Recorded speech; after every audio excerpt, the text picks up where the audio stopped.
Hello, world. How you doing?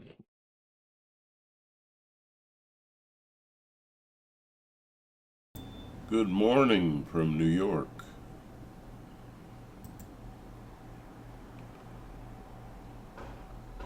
Today, being your own best friend in your inner mind communication heals your heart and makes you a revolutionary of love. We are social animals and we need friends, but often we don't work on bettering our relationship to the most important person in our lives, ourselves. Yeah, that's right. Let's pause and think about that for just a minute. Who's your best friend? Well, it should be yourself. Yeah. But just who is that best friend? That whole concept of the self is an important one to consider. And, well, let's see what he has to say after this. Inner mind communication uses role play and other meditations to connect us to forms of empathy between ourselves, important others, our higher imaginative power or inner artist, and our body. The Okay, now inner mind communication. Well, that's you talking inside your head or outside from, you know, but talking using your imagination. Yeah, talking within your imagination. So, inner mind communication is something you do out loud, um, but it's your own deal. All the parts that you play in the role play of inner mind communication are parts of you that you've absorbed, um, people. And yeah, so it's kind of like a daylight dream that you have control over. It reminds me a lot of, you know, things like near death experiences where the imagination is everything and maybe something more. Intent to love and feel loved work together to heal our experiences with the helplessness of damaged faith and love due to trauma. Okay, damaged faith and love. This has been called ACEs, adverse childhood experience, and later in life PTSD, and is connected to your developmental needs, PTSD, and that's the reason some call a child PTSD. But listen, all of your PTSD, all of your damaged faith and love, connected to needs that are blocked, to helplessness to get those things met. So if you're in a situation you can't get out of, or um, then that can create a kind of helpless. That uh, is not something that a human being handles. Tested this way too anxiety provoking. So what happens is that the brain creates symbolic things reminiscent of those real needs that are more attainable, thus getting you outside of that helpless feeling. but you are separated from your real needs and real feelings at that time. That message continues to push its way in life, right? See what else this fellow over here has to say. Through connections to feeling, using playfulness, focus, and expression, you can find a loving connection with your body. Through compassionate empathy, you can find a loving relationship between yourself and others.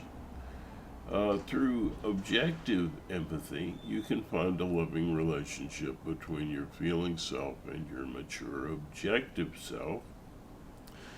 Through creative empathy, you can find a very caring and fulfilling relationship between yourself and your higher power of imagination. Okay, that sounds like a lot of gobbledygook and really under or have practiced this. Um, the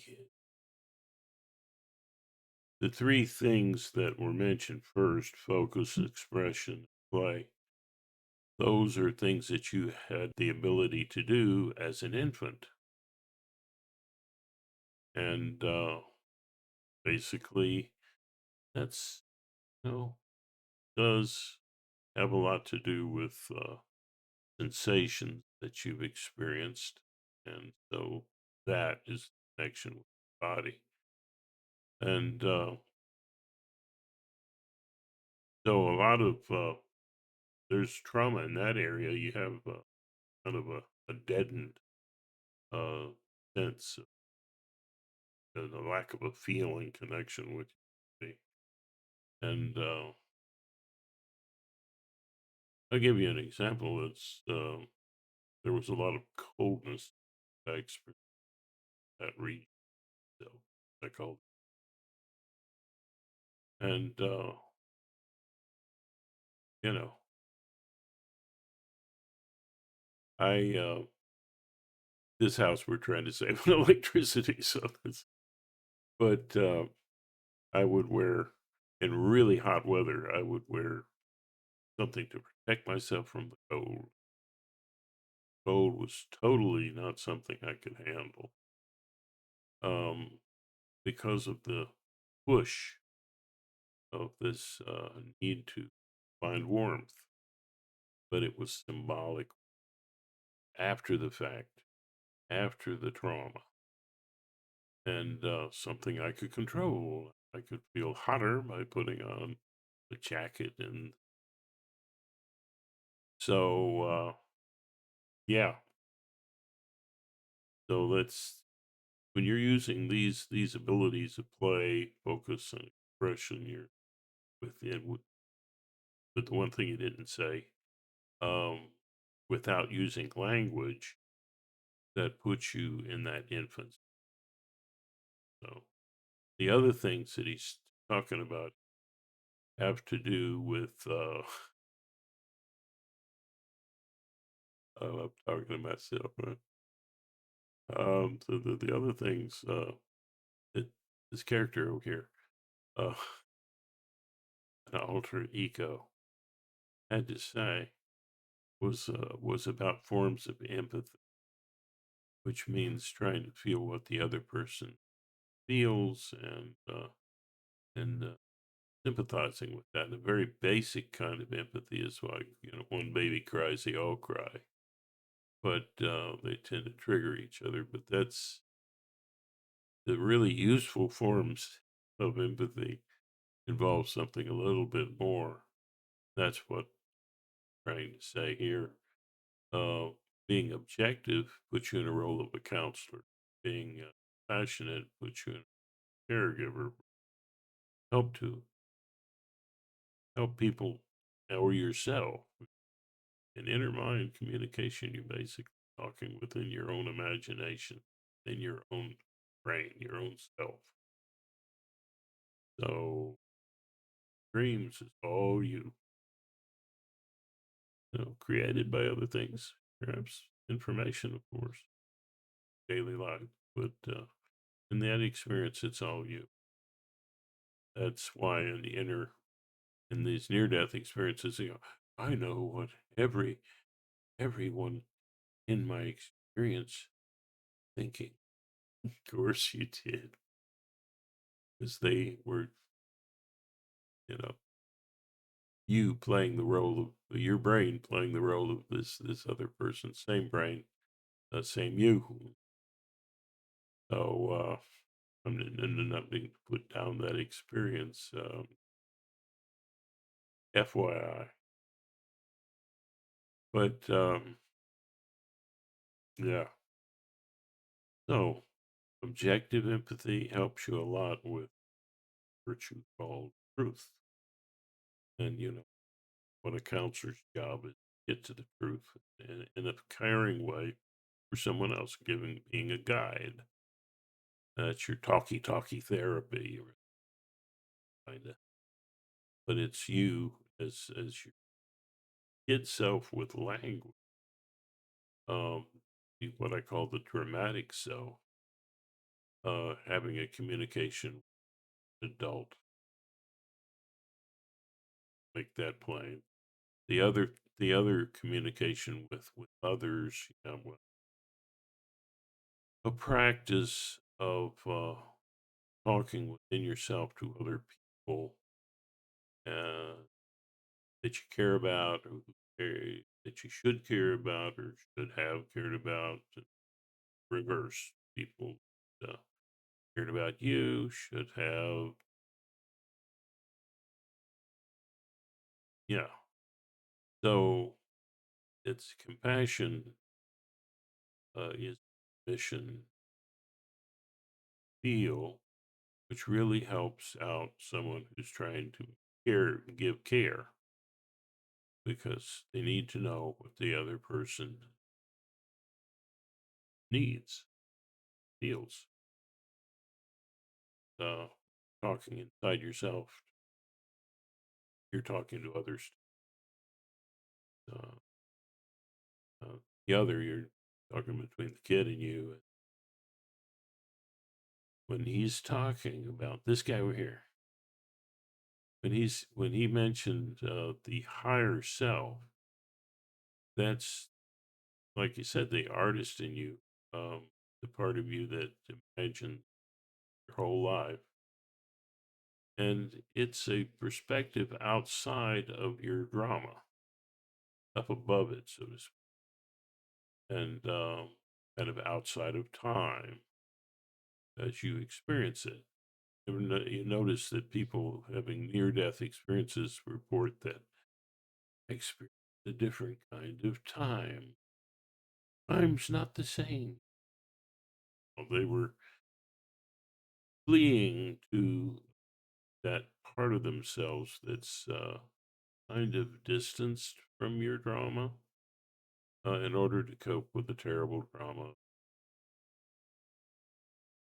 So, but you can contact that inner artist self, and that inner artist acts in this way. It can create experiences for you and recreate experiences, and that can be very helpful, very therapeutic. And the artist in you is, well, basically, it's your brain, the one in control. And for that, study brain risk. Okay. So I don't want him to go through the whole schmeal before I end this, but let's hear what he's got to say. Your inner artist. These are all healing of the mind, and are even more powerful when you put them together within an hour, and even more powerful when extending that hour to 2 or 3. But again, we are social animals and must interact with others in our everyday world. That involves finding your healing tribe and expanding its outreach to others. Okay, I think I'm going to end it after this. But yeah, let's go with the healing tribe. People you feel safe to express your feelings, who understand you, who aren't going to judge you. Sometimes people have to go to a therapist about uh, not against that. Um, but this process here, uh, something that you feel empowered by, something you're you're doing the things that a therapist might do yourself. You're trying to get in touch with your feelings and to re-experience them. That is empowering. Why? Because when you re-experience something, you're choosing to do that, not a helpless thing. So as you relive something that you that's happened to you before, and then you're inserting some helpfulness, sense of agency. Okay, so uh,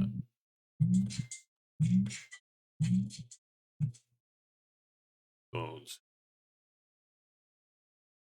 Anyway, let's let's go over that a bit more.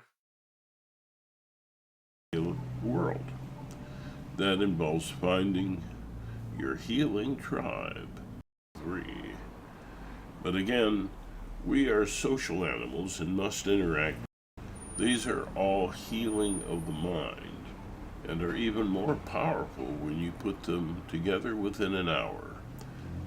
Okay, just backing it up there. Yeah, this whole process, all 6 of the practices, if you do them all together, it's obviously more powerful. If you do just one, it's not going to be 2 or 6. If you do it more often, obviously that's going to have more of an impact. And that's, of course, within a time frame. Now, what is true in this is that what keeps you within your comfort zone, and I'll end this, what keeps you within your comfort zone is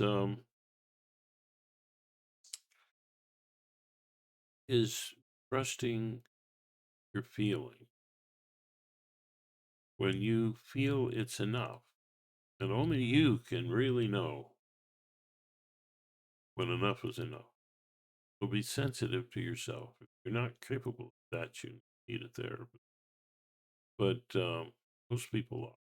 So where something is uncomfortable, whether it's physical exercise or whatever, you know, you, know, you you want to challenge that comfort. These are gentle ways of doing that in this therapy. Is physical exercise. You want to go a little outside your comfort zone, but you don't want to go too far. Or hurt a muscle, or that kind of statement about the power of thing and how to well, that gives you power over it, so that you're having the right dose. Again, if you have trouble, uh, yeah, get a professional.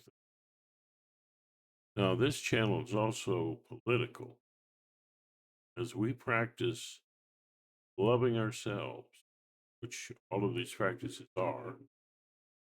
Um, well, that helps us in our daily life reach out with love and to create that tribe that safe with feel. And that in turn also helps our inner meditation a little better. So with that, I'm going to end this this strange patient. And with YouTube, you got to be creative, even if you, especially when you don't have a lot of skills, got to wing it. Okay. But I hope that you've enjoyed this a little bit, and we are going to have another Zoom call coming up. It's hard to get the team together to do Zoom calls. Some would like to work behind the scenes more. And, you see my face a lot, you know. Mm, Pardon. We're trying to work and improve that, you know. And your comments could be helpful. Your experiences versus me channel, your two channel. Um, yeah, and so it's really important if you subscribe. It really helps. We need more empathy, uh, developed empathy, um, in our lives. So, and by the way, your inner artist, your brain, is where do you get your self concept from? It's the create. Yeah, also where you get your impression of others and so on. Another advantage of doing this, by the way, is to compare it to your real life and go, "Oh, I got that person wrong."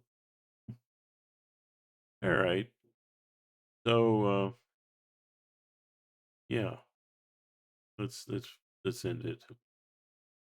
And like I love to say this. It's so true. You don't just exist in a world of wonder. You're part of that one. That makes you one. Eyes of your artist. Your story is really enjoyable, and artist calls to be the hero.